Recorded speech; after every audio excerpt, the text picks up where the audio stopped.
ഉത്തരേന്ത്യയിൽ അനുഭവപ്പെട്ട ഭൂചലനത്തിന്റെ പ്രകമ്പനങ്ങൾ കൊച്ചിയെയും ബാധിച്ചു. നഗരത്തിലെ പല ഭാഗങ്ങളിലും ഉയരമുള്ള കെട്ടിടങ്ങളിൽ നിന്ന് ജനങ്ങൾ പുറത്തേക്കോടി. പനമ്പള്ളി നഗറിൽ സോളാർ ജുഡീഷ്യൽ കമ്മീഷൻ സിറ്റിംഗ് നടന്ന കെട്ടിടത്തിലും ചലനം അനുഭവപ്പെട്ടു. ഇതോടെ കമ്മീഷൻ സിറ്റിംഗ് നിർത്തിവച്ചു.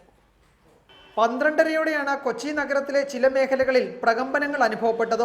ഉയർന്ന കെട്ടിടങ്ങളിൽ ഉണ്ടായിരുന്നവർക്കാണ് ഇത് ഏറെയും അനുഭവപ്പെട്ടത്. പനമ്പള്ളി നഗറിലെ ഹൗസിംഗ് ബോർഡ് കെട്ടിടത്തിലുണ്ടായിരുന്നവർ പരിഭ്രാന്തരായി പുറത്തേക്കിറങ്ങി.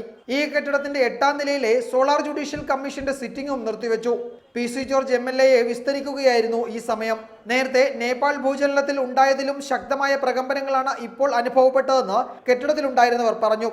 സീറ്റിൽ നിന്ന് ഇളകുന്ന ഒരു അവസ്ഥ, ഫാൻ തുടങ്ങിയവ, അതായത് ഫാൻ നിശ്ചലമായ ഫാനും കറങ്ങുന്ന ഫാനും ഒക്കെ ഇളകുന്ന ഒരു അവസ്ഥയും, അതുപോലെ തന്നെ മൊബൈൽ ഫോൺ കയ്യിൽ നിന്ന് താഴെ പോകുന്ന ഒരു അവസ്ഥയും, കാലുകളൊക്കെ ഇളകുന്നു, സീറ്റുകൾ ഇളകുന്നു, അങ്ങനെയുള്ള ഒരു അവസ്ഥയാണ്. ഞങ്ങളുടെ കോടതി മുറിയിലത്തെ ഫാനുകൾ ആടി കളിക്കുന്നുണ്ടായിരുന്നു.